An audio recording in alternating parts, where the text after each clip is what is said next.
Hello, and welcome to What Kind of Year Has It Been? The panel that looks back on the year of queer women in media. I'm one of your hosts, Alice Clarke, And I am your other host, Jess Zammit. and together we are going to navigate the last 12 months. So what kind of year has it been, Jess? I mean, overall, it's probably best not to ask that Yes, question. true. Which is, I think, the same response I gave last year. Hmm. But But somehow this one's worse. yeah, somehow this one is worse. Hmm. But for lesbians and women loving women in media in general, it's been all right. It's been pretty good, I think. I would hazard to say the best darn year since we started doing these panels, Yeah, possibly ever. I would agree with that. I Yeah. I mean, this year I went to the cinema and I saw a gay movie and cried, and I haven't done that for one of these panels before. Technically, it was 2020. We're counting the year as from last PAX to this PAX True. because that is how time works. This is Christmas or New Year's or whatever. Yeah, This is, yeah. So I also went to the cinema and cried. It is the only time I've been to the cinema since the everything started, and it was wonderful. it was. Yeah. Actually, no, I went to the cinema for another time, but like this only time that mattered. But Yeah. there were gays in the other one too. Well, that's It good. was a good time. Positive. Yeah, normally when we get to this part of this like of the show and we're like, what kind of year has it been? It's been awful, and then we have to try and like fill an hour with not very many characters. But this time we have like way more than we can even cover. Yeah. So let's start with games. Let's. There's four. There's four. There's probably more than four, but Yeah, there's four that were kind of big-ish that I could think of. there's four that we noticed. And look, we are in a position where if there is a queer woman in some kind of media, we will hear it on the wind. Yeah. It will come to us. I wake up in the morning and it's like a dream and the wind has spoken to me and it's just like, Jess, you need to search for this TV show. Oh, see, I just go on Tumblr Yeah, that's and I fair. see a GIF and then I follow the GIF. Yeah. That's not as exciting as the wind though, so, No, it's not. you know. But then the birds dress me. It's like a holiday. But Yeah, cool. games. Yeah. Games. So you have played more of these than I have Mm. because I stopped being a game reviewer who had to play an entire game every week, and instead I've been slowing down and enjoying things. Mm. Whereas you still are a game reviewer. Yeah, if And anything, therefore I still do good. more of one than I have been for the past few years. So, um, I do still review games, just not every week. But like, yeah, yes, so you played through all of these correct. Yes, this I year. have. I have played through all of these. Some of them I played through knowing that they would be queer, and some of them I did not. So the first one that's here on this slide is Boyfriend Dungeon. Which, got some criticism for some stuff around content warnings when it came out. But we're not really here to talk about that. Boyfriend Dungeon is a game where you date swords, date weapons. People can turn into weapons, and then you can use them to fight with, and then also date them. Which is Weirder than I expected. yeah. Continue. And yet not the weirdest game on this slide. So there is one kind of main female love interest. Her name is Valeria. She's a dagger. She's very cool. And yeah, there's a kind of a bunch of male and also non-binary romance options that you can choose. But because of who I am as a person, obviously, I chose the lady, and she's alright. And then Life is Strange True Colors. Life is strange. My wife and I have been playing through this one slowly Mm. because it's nice to savor it and also because it's slow and I'm impatient. But they seem lovely. They're so lovely. I am so deeply in love with Steph. She is perfect. She's just like super cool in a kind of punk rock way, but then also she just LARPs on the weekends. It's just very cool. I wish And I was that cool. yeah, I know, same. And I just never will be, and I have to live knowing that, but it's fine. But yeah, the two of them have this really nice story. Obviously, she's not the only romance option in Life is Strange True Colors. There's also He's Ryan. the only one we care about. Yeah, he's fine, but she's, amazing. It's very cute. There are some really, really cute moments. I won't give spoilers, but they LARP together. It's cute stuff. They make music together. They're both musicians. Yeah, it's very, very sweet.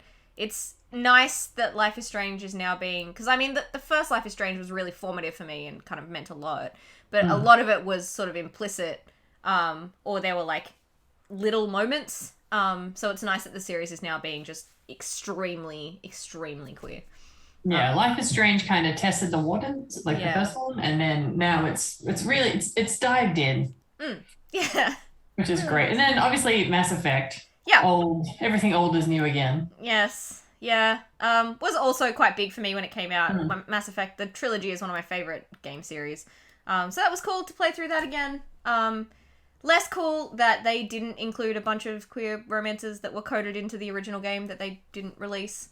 And then, had the opportunity to reverse that choice and release them this time, and they didn't. So that's not cool, but it was still very cool to kind of relive the romance of the original trilogy. To use the "What kind of year has it been" slogan, it's better than nothing. Isn't it just? Yeah. And then Bugsnax. Bugsnax is weird. Correct, yes. I tried Bugsnax. I love Bugsnax. I will eventually finish Bugsnax. Yeah. But just, what is it, Jess? I think that's an unfair question, Alice.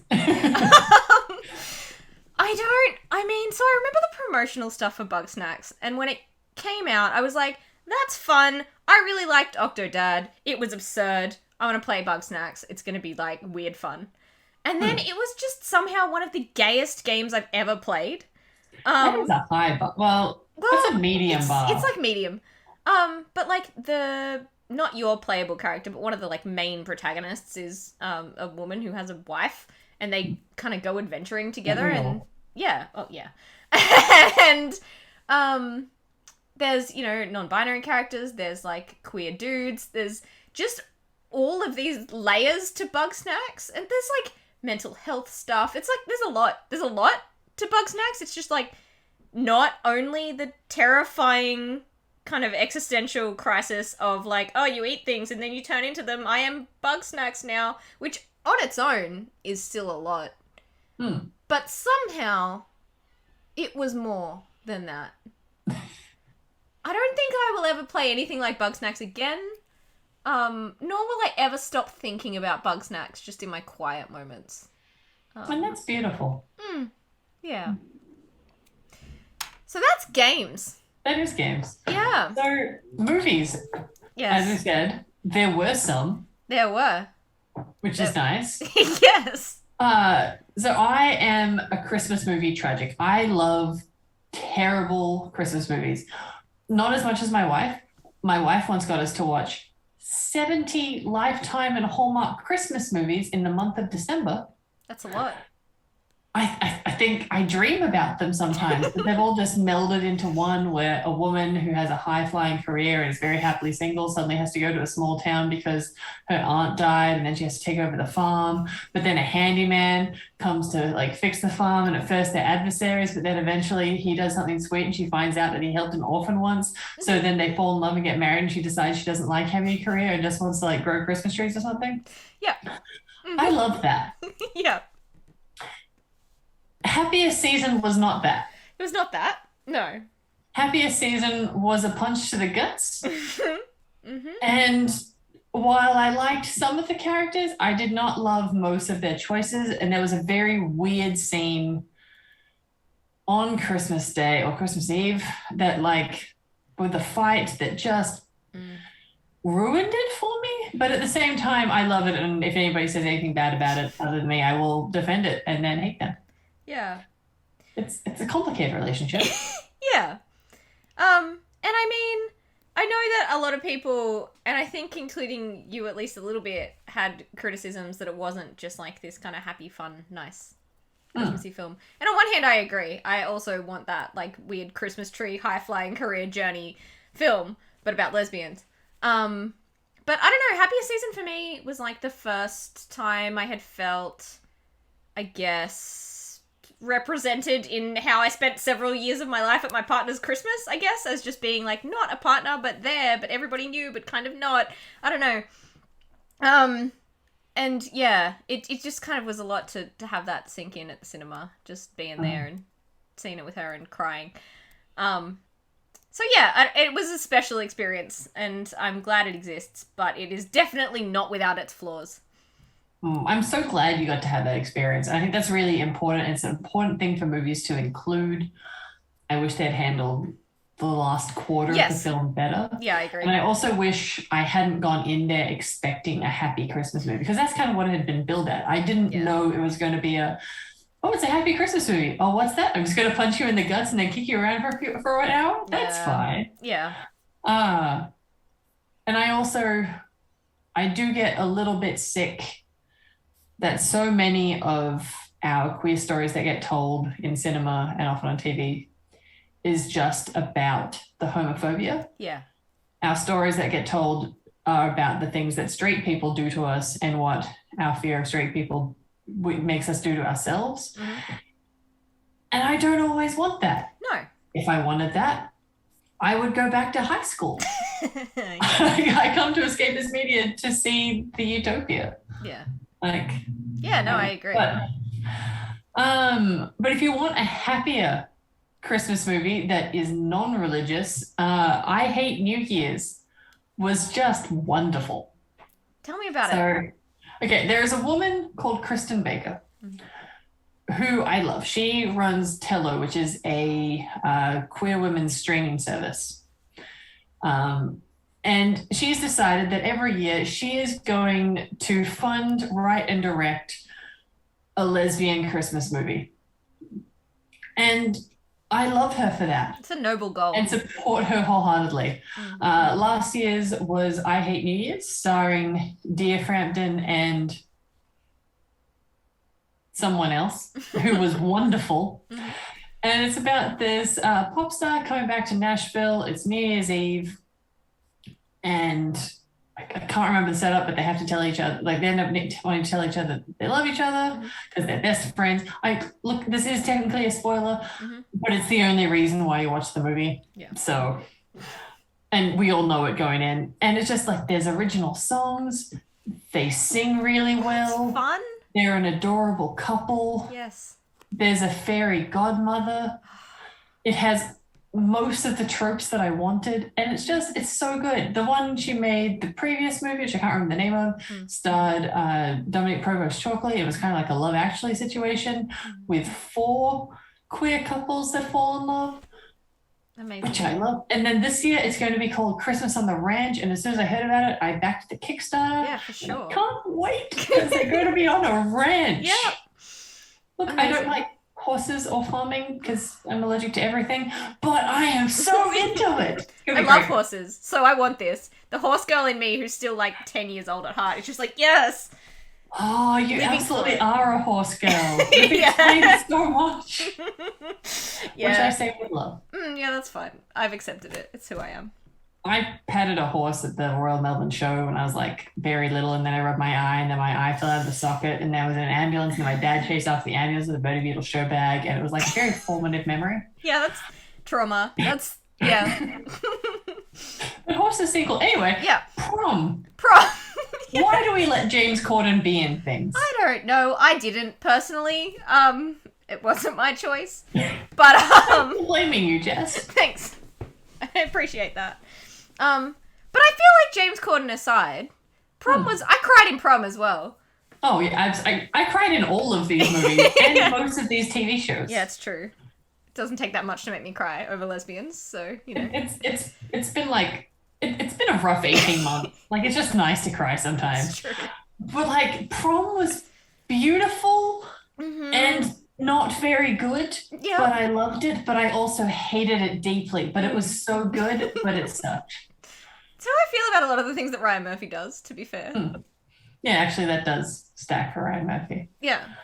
But I liked the songs. I loved the spectacle. I loved the idea that you could ask a girl to prom and then actually go. I did that, Alice.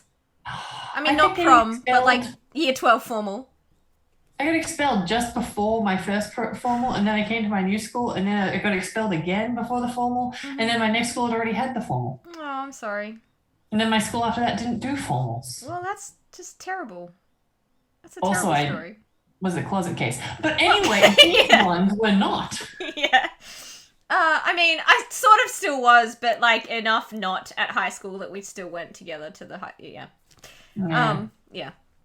Anyway, But yeah. it's been 12 years and we're still together. Oh, high school sweethearts. Yeah. Beautiful. Make a TV show. But first of all, Yeah. prom. Yes, the prom. Yeah, I mean, I also agree with all the things that you said. The songs were really nice. I cried watching her sing her video, and then all the queer people were like relating to her video and then also sort of crying. Like, it just really was a nice little moment. I sobbed through that bit. Yeah. It was so good. It was cathartic. It was great. It really was. It really was. Everyone should watch it. I agree. But like with the caveat that James Corden is in it, and that's a shame for us all. It is a shame. Yeah. But okay, so on to TV now. God, there's so much. Because like we watch more TV than Yes. other things. Yes. And good lord, 567 characters on air this year. That's a lot. That's heaps. That's so many. When I first started reading like the GLAD reports, I think it was something like 70, maybe. Yep. Nearly Like, 600. Yeah, it's great. And only 7 dead. Only 7. And at least one of those is not really dead. Is it Sarah Lance? It is. Yeah, Yeah. she doesn't count as dead. No. Doesn't stick. But she did come up on this website as one of the like dead character statistics, so I know that one of them is her. I think technically also Nicole Hott died at some point. Oh, maybe that was last year. I think that was this year. But she also didn't stay dead. No, didn't stick. I'm loving that trend. Yeah, it's great. Like, you're allowed to kill them as long as you bring them back. Yeah. Yeah, that's fine. I'm fine with that. Yeah, and 404 shows on air. Yep. 60 of which are new. I remember when there was just like one a year. And it was bad. Yeah, it and you was had to Glee. wait all year Yeah. for like Marissa to kiss Olivia Wilde. Olivia Wilde. Yeah, yeah. And then like Yeah. this is my old gay heart is so warmed. Right? Yeah. My, The, I don't know, the middle-aged 60 gay new shows heart. and then the 59 cancelled shows. Yeah, I mean, that's not great. That's, Yeah, we can, but like, there's so many other shows. Like, let's not Dudley Dursley this. This it's is true. good. It's true. So let's get into some of them. Yeah. Superheroes. Yes. Now, these are really the best kind Yeah. of gays. This is my favorite. Batwoman. Batwoman is a very gay show. I mean, Batwoman is an say what incredible else you want about it, but it's a very gay show. Yes. Is it good? I don't know what my bar is for good anymore. So, yes and no. It's better this season, I think. Yeah, having an actor in the role of Batwoman, I think was a really inspired choice for this season. It was a good choice. Yeah. And I just wish they had given her own Yeah. nemesis and her own journey. Like, she has a little bit of backstory. She kind of had her own love interest, but she seems to just have been slotted into Kate Kane's life while does. we all pretend she's not Kate Kane. Yeah. And then they brought back Kate Kane. Yeah. Yeah. But like, I feel like either like this is a show where they frequently just swap out a character's face for somebody else's face. Yeah, I mean, If they literally wanted her did to it. be Kate Kane, Yeah. they could have just done that. Yep. She could have been Kate Kane and then just carried on, and then that would make sense that she would keep all of her old friends and stuff. But the thing is, they did that anyway, but with someone else after she was already there. Like, I just don't understand where the thought process was. It's fine. Yeah. Like, she's doing a fantastic job as Ryan, Janica Leslie. Like, amazing. Yeah. With the material she's given. Yes. But just... Yeah. I would have liked to have seen, if you're going to start with a whole new character, give me a whole new ecosystem for that character. Yeah, for sure. Like, have a transition. Yeah. I agree. And speaking of train wrecks that get worse with every episode. Yeah, let's talk about Supergirl. Or... Yeah. Okay, look, by the time you see this, viewers, there's a good chance the final episode of Supergirl will have aired, and we will have all discovered that despite what the many people on Tumblr are saying, Supercorp is not Endgame, Yeah, it's not on this slide. which is the stupidest choice they could have made. You have two actors with incredible chemistry. You have a setup where it makes sense that they would be together. There is literally nothing keeping them apart aside from homophobia. Yep. Yeah. Yep. Like, it would have been an incredible arc to have a Super and a Luther. Yep. And I hate that they're not doing that. I love that on Tumblr. They're looking for every single tiny sign that's absolutely endgame. Yeah. And I love their optimism and enthusiasm. Yeah. But like, if it does happen, I will cry. I will dance. I will rewatch the whole series with new eyes. Yeah. They're absolutely together in my head and in all the fanfiction I read. Yeah. Instead, we have Yeah. Alex and Kelly. Yeah. Yeah. It's just hard because Alex and Maggie were very good. Alex and Maggie had so much chemistry. They did. And they had built it up so well. Yeah. And then after Maggie left, they built up Alex and Sam perfectly. Yeah, Alex really wanted well. a kid. Sam had a kid. Yeah. They had amazing chemistry. They did. And then Sam just went away. Yeah.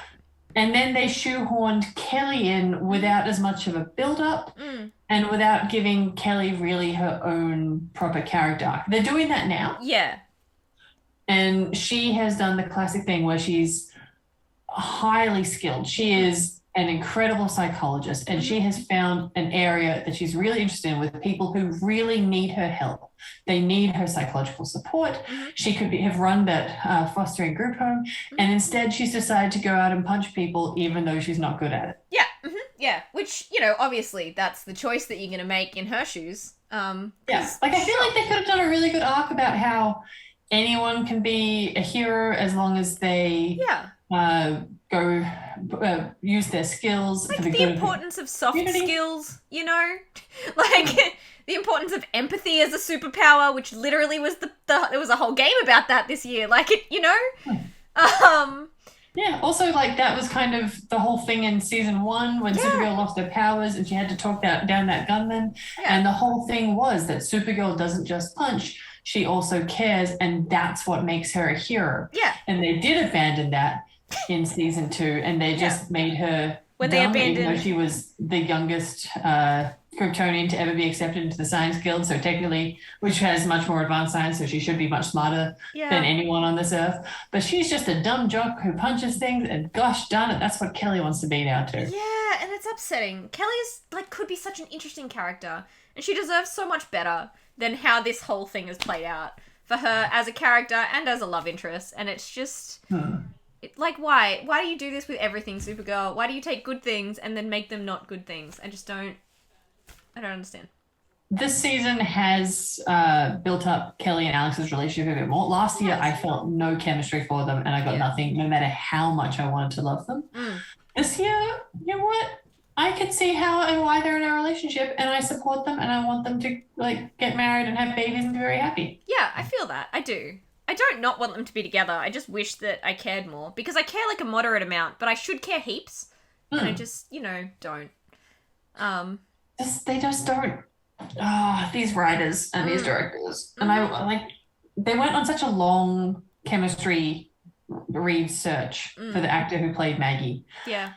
And then I feel like they cast Kelly for something else, and then they're like, Alex needs a love interest. Oh, I've got the spare over here. I guess that'll do.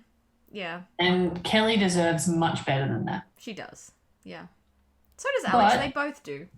Speaking of couples who are incredible, Black Lightning. Yeah, Black Lightning is great. I feel like I enjoy them. I don't know. I enjoy them a lot more than I expected to. I feel like I was a bit lukewarm on the first bit of Black Lightning. It was great. It's a great show. I really like a lot of it, but I was finding that a lot of the plots, I was kind of like, there's a lot of action. There was a lot of action happening, and I was kind of, a lot of fight scenes, and also it was quite sad and depressing, and it was originally the show that I watched on long haul flights for Yeah. my fun work trips overseas. Mm. And then when they went away, and then the show was still kind of sad and depressing, and it was sad and depressing for this extra layer. Mm. I haven't gone back to it as much as I'd like to, Mm. but I have watched a lot of their scenes Yes. on Yeah. YouTube, and Because I they're love so them. good. They're just so supportive and wonderful. Oh, they're supportive and wonderful and capable and have just the best chemistry and good writing and good directing and good actors. Like it's Yeah. they're what a superhero couple should be, and I love it. Absolutely. Yeah. They're amazing. Okay, this next one, bottom left. Yes. Who are they? So this is the boys. This is a character on the right. Her name is Queen Maeve. She's like the boys. So for the boys, if you don't know heaps about it, is like essentially like dark superheroes. Like, oh, what if they're superheroes, but they're also like horrible people. So like Justice League, but awful. Like awful people, not like Justice League and the quality of the film. But yeah, so Queen Maeve is essentially like Wonder Woman. She's like their Wonder Woman / Xena fighter stereotype, and she's like super strong and whatever.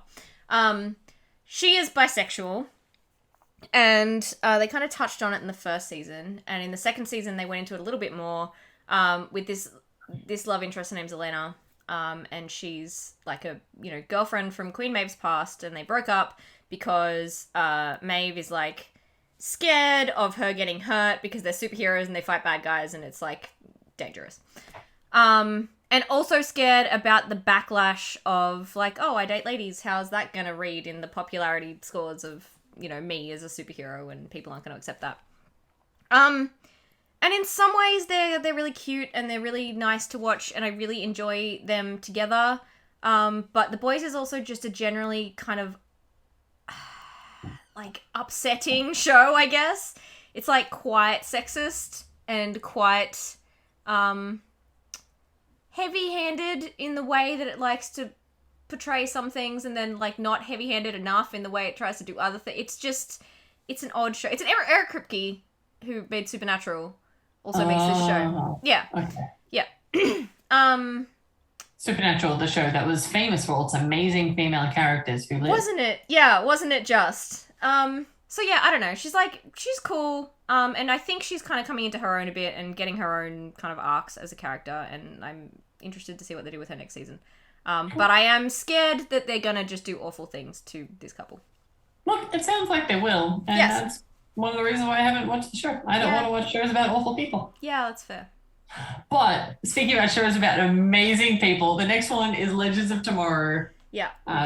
Sarah and Ava. Look, I'm even wearing my Bebo sweatshirt. It's perfect. Love this show. This show is amazing. This is the perfect show for lockdown and for whenever you feel sad or you feel like you've screwed something up. This is a group of misfits who ruin things and then they fix them in the least expected ways. Yeah. Like they use the skills that only they have, which could be born out of special interests or crime. And somehow they save the world, because even if the rest of the world ignores your special skills and special talents, there's a situation that they're perfect for. Yeah. And it's the most feel-good show. It just makes my heart warm. It's like the more it's lent into its absolute absurdity, the better it has become as a show. And I feel like I just love it more and more with every passing day.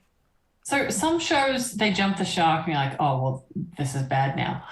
Legends of Tomorrow has made an Olympic sport out of using the shark as a skipping rope. Yeah. 100%. No other show could make things work that this show does. This season's theme was aliens.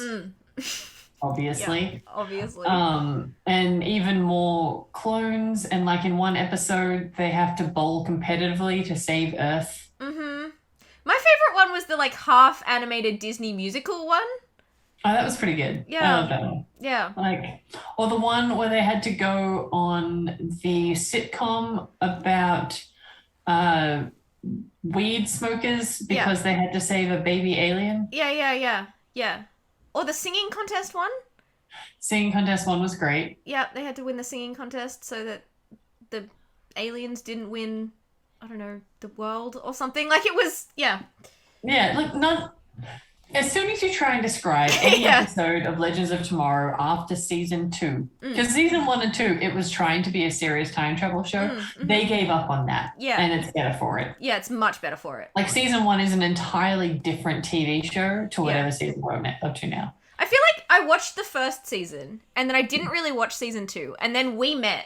And I was like, I used to watch this show, but I don't really watch it anymore. And I think it was up to maybe season 4 at the time, maybe season 3 at the time. And you were like, no, Jess, you have to go back and watch this show.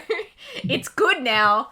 And then I just listened to you because apparently when we met, I just started listening to you. And As you should. Yeah. And here we are. And it's the best. And I'm so glad it's existing. Like, if you haven't seen Legends of Tomorrow and you're like, I'm not sure if this is a show for me, going back a couple of seasons, I think the episode that really sums it up is when Sarah, who is on the right of that picture, had to go and save Ava from purgatory, which turned out to be a legally distinct version of IKEA. And to get over their fears of commitment, they had to build a wardrobe together, which then nearly destroys the earth. Yeah. And it was perfect. It was absolutely perfect. Yeah. And this season, Sarah and Ava, they get engaged. And it, like, the first person Sarah tells is David Bowie. Yeah, I was going to say Bowie's there. It's, you know. It's, but no matter, just watch it. I can't describe it in a way that will make it sound good. You just have to experience it. It's just, so good. Yeah. Okay, but then next up, teens. Teens.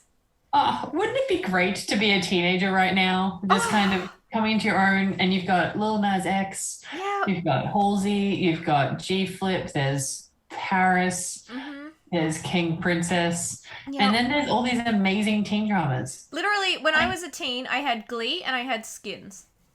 And that was like my late teens. So much younger than me. My late teens. Like, not when I was young. Yeah. I had Buffy, which I watched. Yeah, right. Later. Also Buffy. Yep. And then there was, look, I'll almost count the OC. And yes, there was also the L Word, which really possibly I shouldn't have been watching at that age. And then in my late teens, like I think I was 19 because I was writing for Herald Sun at this point. Glee launched. Yeah, I think I was 17 when Glee came out. Maybe late 16. Okay, then maybe I was in my 20s when Glee launched because I'm way older. Anyway, you're not heaps older than me, but yes. I feel like I'm 1,000 years old. Anyway, I can't remember. You're an age. It's nice to be. Yeah. But yeah, anyway, teens at the moment are so lucky and I'm so happy for them. Yeah. This is what we campaigned for. Honestly.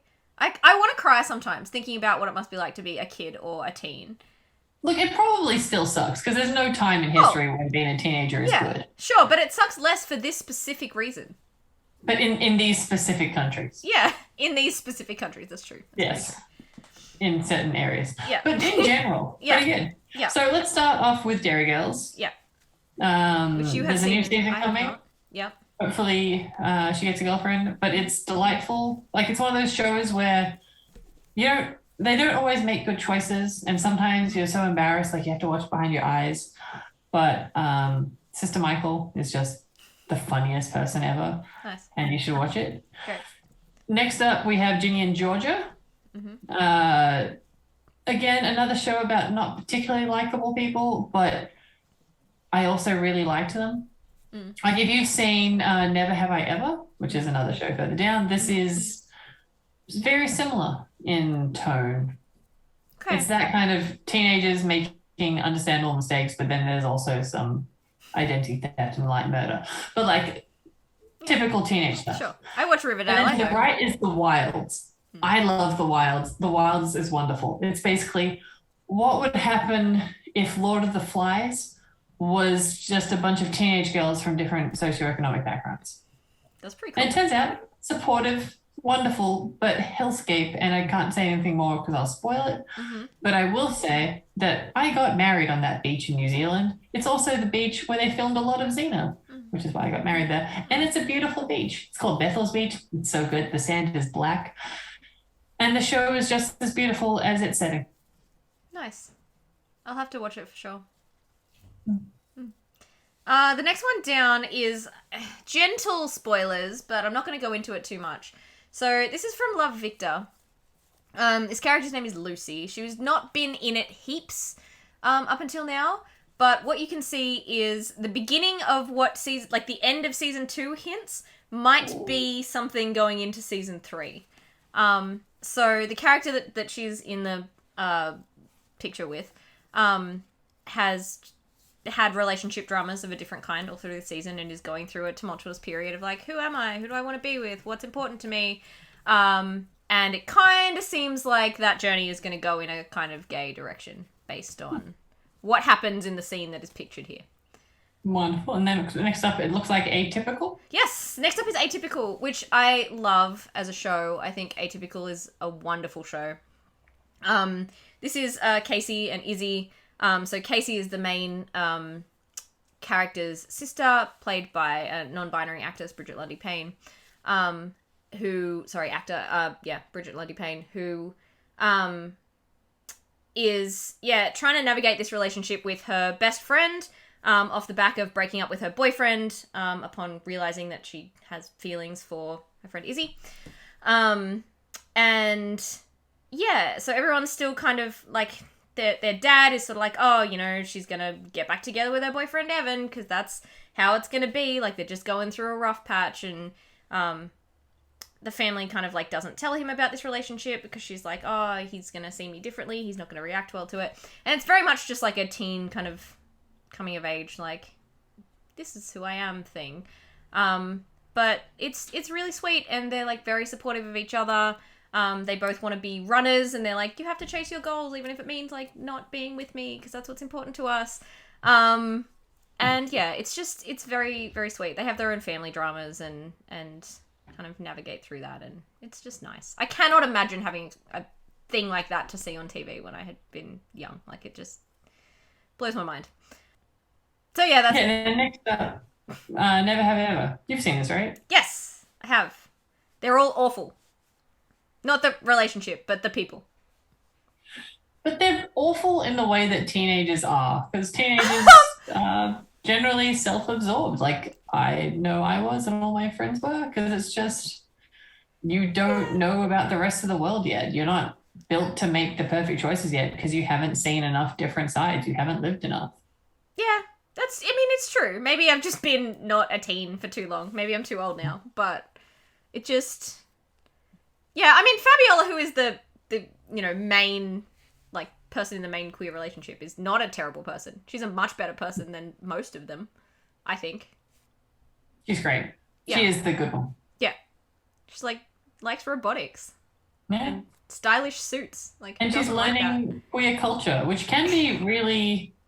Like, some baby gays will throw themselves fully into it, and that's all they'll mess with, and their entire personality is that they're gay. Mm-hmm. I know that was me. Mm-hmm. I would have been insufferable. I can't believe I still had friends during that period. Mm-hmm. But not everyone does that, and Fabiola is a really good bit of representation for the people who don't want being queer to just be their thing. Yeah. Yeah, I agree. And then next up, Riverdale. Yes, yeah. It's a shame that exists. Look, I'm a couple episodes behind, so it came back recently. But it's not going well this season, for Cheryl and Tony. In a different way to how it's been previously not going well to them, where one of them has been in a cult and then the other one has gone into the cult to get them out of the cult and then also joined the cult. And then they live together, but the house burned down. But then, like, there's a lot happening in Riverdale all the time. And I don't even know that they're necessarily the most dramatic couple on that show. They weren't involved in, like, a murder mystery video plot where someone got fake murdered and then someone got real murdered. And anyway, they just, like, regular broke up in the time skip, which happened at the beginning of this season. So not really spoilers at this point. It happened like the beginning of the year. Yeah, so they had a nice like prom, they had a nice graduation, and they were going to be together forever, and then, time skip 7 years, I think it is, and they have broken up, and the show is back to being gently terrible to bisexual people, and everything is awful. So Ringing endorsement. Yeah, but they're both really pretty. I think I said a similar thing last year as well. Pretty sometimes enough. Okay, what's the one in the bottom right? Because I don't know these people. Yes. Okay. So this is called Generation. And it's like Generate and then like the plus ION. Of course. Yeah. And it seems to be like the equivalent of, I guess, Skins. So if we map it onto my teen years, if Riverdale is Glee, which I guess it kind of is, Generation is Skins. And it's like the edgy teen show where they all, do drugs and get wasted all the time and do illegal stuff and whatever. And yeah, these two are kind of an interesting couple because, so the one on the left, her name is Riley. She is bisexual, fairly openly bisexual. The other girl, her name is Greta. She has had a crush on Riley for a really long time. They have this cute little, like, will they, won't they dance for a bit. And then when they're going to get together, Greta is kind of like, oh, I don't actually want to do this. I don't want to be, like, physically kind of with you. Like, I really like you, but I'm not really into the kind of sexual aspect of this whole thing. And then it's kind of about her trying to navigate, okay, how can I really like this girl, but not be, like, wanting to engage in sexual stuff with her the way that all of my friends are talking about, like, how they want to. And Riley is kind of like, oh, I'm really offended because she thinks that I'm, a stereotypical bisexual person, I guess, and she's believed all these rumors about me, and she thinks I only care about sex. And it's, like, a very interesting kind of nuanced approach to this, and it's, like, very teen, and they have teen insecurities, but it's different to, I think, anything else I've seen explored. And I think they're kind of building up to another season in the next season of, like, maybe Greta is asexual. And yeah, That sounds kind of wonderful on multiple levels. Yeah, it was surprisingly good. Yeah. Yeah. Okay, but next up Yes. is my favorite. Oh my god. More gay tears. Why don't What a show. What a show. How did that even exist? Oh god. Look, Legends does, so why not Winona Earp? I don't know. It's a cowboy zombie western, but super emotional, and just the main thing to care about is Nicole and Waverly. And this season, the fans campaigned to bring it back, and it's 10 episodes of fan service. Yeah, it was the gayest season. It's just, they knew what the people wanted, and they gave it to us. They did. And normally I'd be like, oh, well, this feels hollow and empty. But also, it didn't. It felt earned, and it was so good and beautiful, and I love them. Look how happy they are. Look at them. I know. I love them so much. Yeah, look at her ridiculous velvet suit.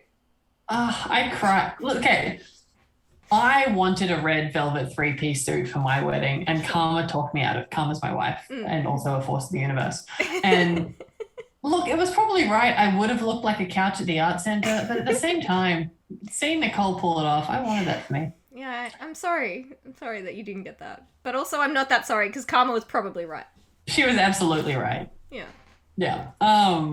But yeah, their wedding was beautiful. I cried the whole way through. Yep. I have never seen two actors or two characters have better chemistry than those two, and that's a high bar. Yeah. My partner, who does not watch this show, agreed to watch the finale of this show with me because we knew there would be a lesbian wedding and that I would just cry a lot. So she just watched it with me and held me while I wept. It was, as it should be. Beautiful. Yeah. And then what's this other show? So this other show I only learned about this year, and it shocks me that it was, like, not on my radar at all until one of my coworkers told me about it. It's called Motherland Fort Salem. Yes, it is Motherland Fort Salem. Yeah. What a show. Yeah, it's about a military witches, I guess, is the best way to describe it.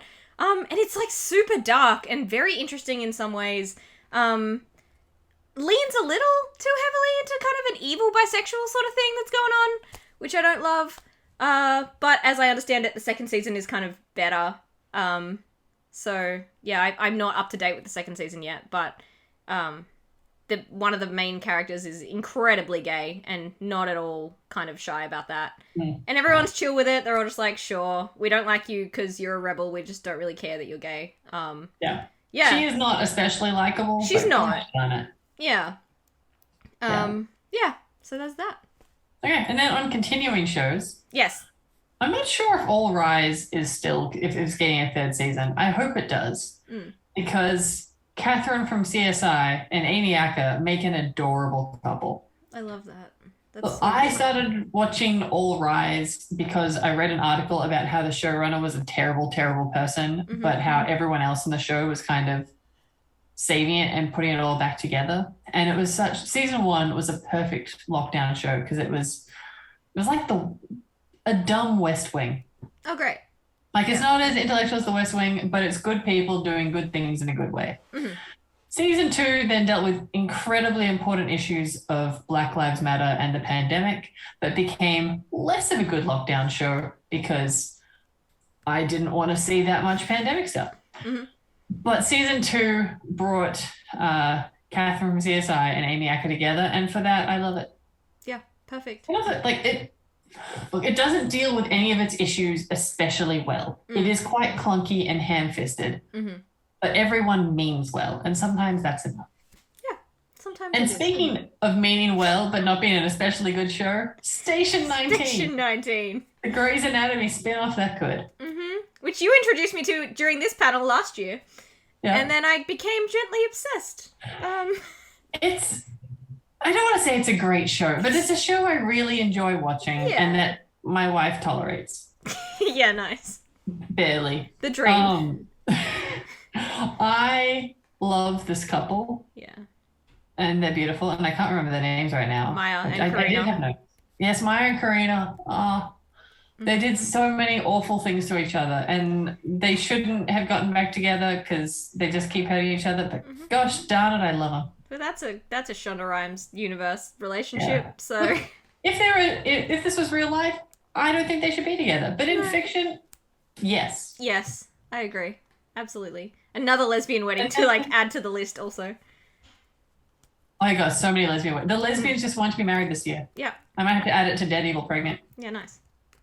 And then L Word Generation Q. I like this season a lot better than the first season. And I don't know if it's just because there's just a lot more weird intermingling lesbian drama happening. I don't know. I liked the first season as well. It is, if you remember the original L Word and you're like, oh, I don't know if I want to go to that because of all the biphobia, transphobia, and labias, but it really sums up the original. This new reboot is just wonderful. I love Alice, Bet, and Shane's friendship. It warms my soul. Yeah.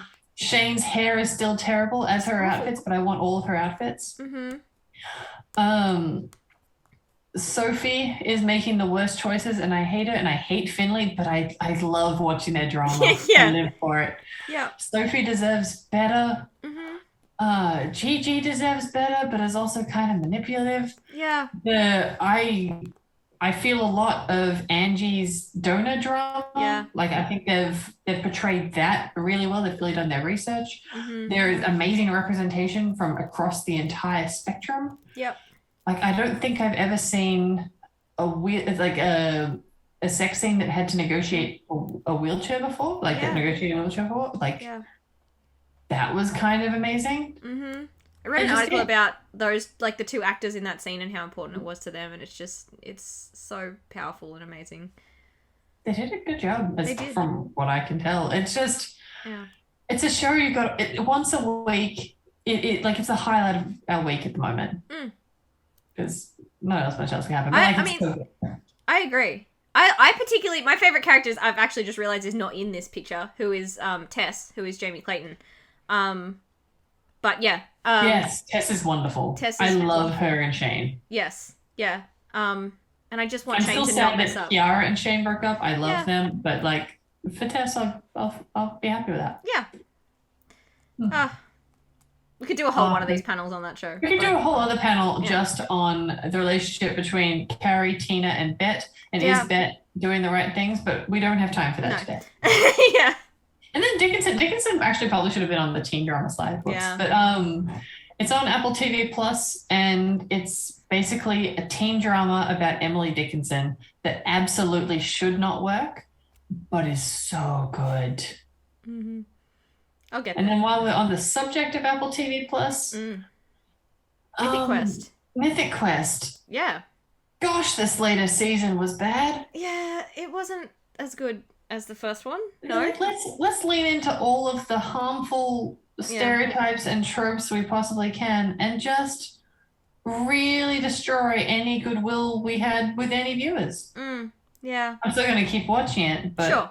Same. I was a bit angry. Yeah. And speaking of shows that don't make a lot of sense and are a bit hostile to their viewers, The Bold Type ended. It ended. It did. It needed to. It did. I actually liked some aspects of the ending more than I expected to. Yeah. I think it did some things better than I was expecting. But, I mean, Kat and Adina, they, I guess, were always going to get back together. Even though, like, Adina treated Kat so terribly and Kat treated Adina, they shouldn't have. I wanted to see them move on with new people who treated them well. I think that would have been better. Yeah. Also, as somebody who actually works in print media and has done for a long time, I think they possibly should have had somebody who had ever been near a magazine maybe involved. Yeah. Nah. Because that was no. No. Okay, and then new or newly queer shows. Yes. Mayor of Easttown. God, didn't everyone love being sad during that? I didn't watch it, but I will. It was murder mystery. Everything horrible ever happened, but it was compelling. And Gary Rice is an Australian actor, and she played Mayor's daughter, and she was in a relationship with a woman, and she was great. And it's a great mystery. And if I say absolutely anything about it, I'll spoil it. And you shouldn't be spoiled. Just watch it when you are feeling emotionally strong. Cool. And as you watch it, remember that we had to watch it week to week. And there was a lot of suspense. And I had to wait 3 weeks between watching the first 2 episodes and getting to see episode 3, maybe even 4 weeks. And that was pain. And then there is United States of... The Republic of Sarah? Republic of Sarah. I keep going to say United States of Sarah, but it's Republic of Sarah. Yeah. A show where they hastily have to create a country. And it's and that sounds really interesting, and yet nothing happens. Nothing happens. There's blizzards sometimes. Like, a lot of things happen. Yeah. But just not in a way that is impactful or makes me care. Yeah. That's true. But there's queers. Good. There's queer characters. They're okay. That's good. They're not okay. Yeah, but I enjoy the show. It's a good before bed show. Yeah. So the next show here is a show that I got obsessed with before there were queer characters in it, which is different for me. But it's New Amsterdam. Medical drama. I like medical dramas. So the character on the right, Lauren, she's been there since season 1, and her previous plotline was about addiction and her going to rehab and then coming back and working as a doctor with this addiction. But then she sort of started to make a friend at first. It kind of seemed like a friendship, like a frenemy thing almost. I don't know. And then it just really organically developed into this relationship, and it's not a big deal. Her character wasn't necessarily openly queer before, but everyone's kind of oh, and then they kind of move on. And it's just been very cool to see them accept that. That's good. And then next up, we have 2 Sarah Bareilles shows.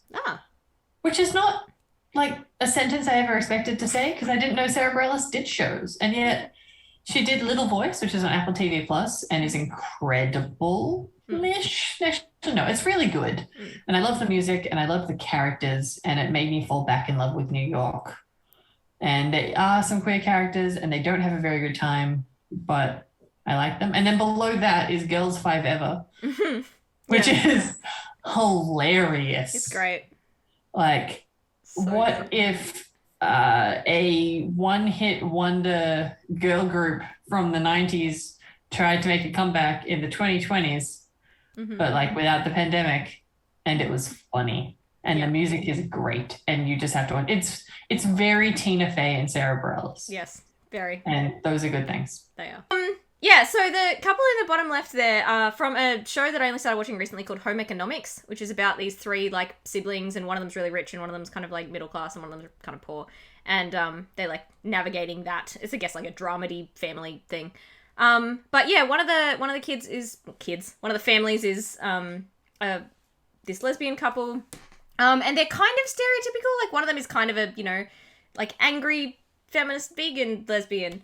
And sometimes it, like, borders on offensive, but it's genuinely, like, overall nice, and they're a fun interracial couple. They have kids. They're treated like any other couple on the show, and everyone's kind of like, yay, this is a lovely family, and they have normal family drama, and it's nice. Where can people watch that? Stan in Australia. Cool. I think it's otherwise a Hulu show, maybe? Cool. And then what's next? What's next? Next is Vigil, which is a crime drama about a murder that happens on a submarine.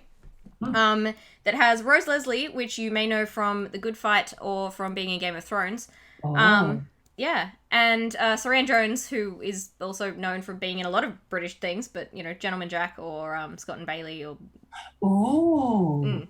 Anyway, she's very good.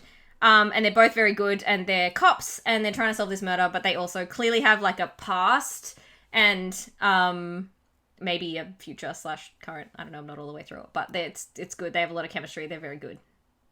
Okay, I'm totally into that. Yeah. And then what's this medical show next to that one? No, it's called Nurses. It's like this quaint Canadian show about nurses. This is Ashley. She had, like, a whole build-up love story in the first season, and then the character who is her love interest is just, like, not really in the next season. So she just got a different thing going on. They're just like, oh, we'll just do something else. But she's cool. She's, like, generally done with the world and also very gay. Okay, well, one that's not on here, and I don't know if it would go under newly queer or supernatural shows, but it does also feature the Cat Barrel who played Nicole Hott in Winona Earp. Good Witch is a show on Netflix. It's a Hallmark show, and it is the most middle American Hallmark show ever. It's technically about a witch, but there's never any witchcraft because that would upset the Christians. It is a show when everything is blandly nice. I think they only introduced people of color, like, around season 5. Like, it is, like, imagine a Hallmark show. It's set in a small town that vaguely alludes to magic, but it's just used to go, oh, you're about to get a text from this person, or I don't think you should do that. It is groundbreaking that in the latest season, it has a lesbian couple. That's so good. Because you just wouldn't expect it.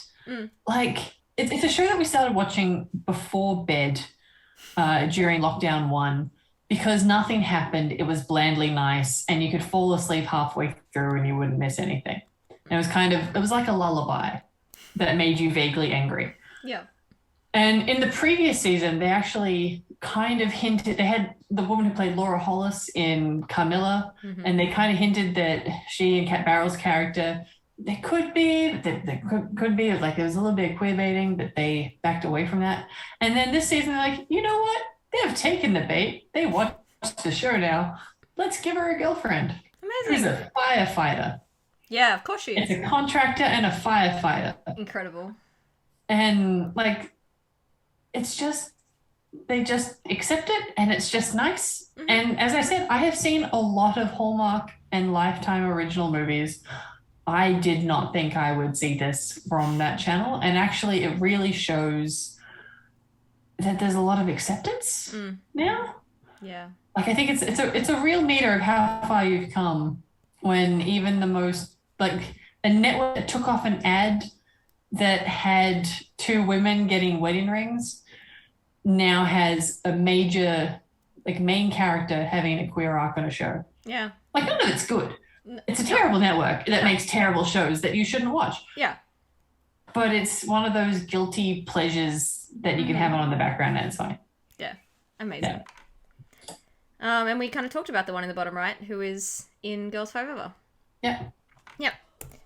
All right, so yes, cartoons. I feel like there were some big kids cartoons that sort of finished up last year. But this year, so we have on the left is Disenchantment, which is about a not for children.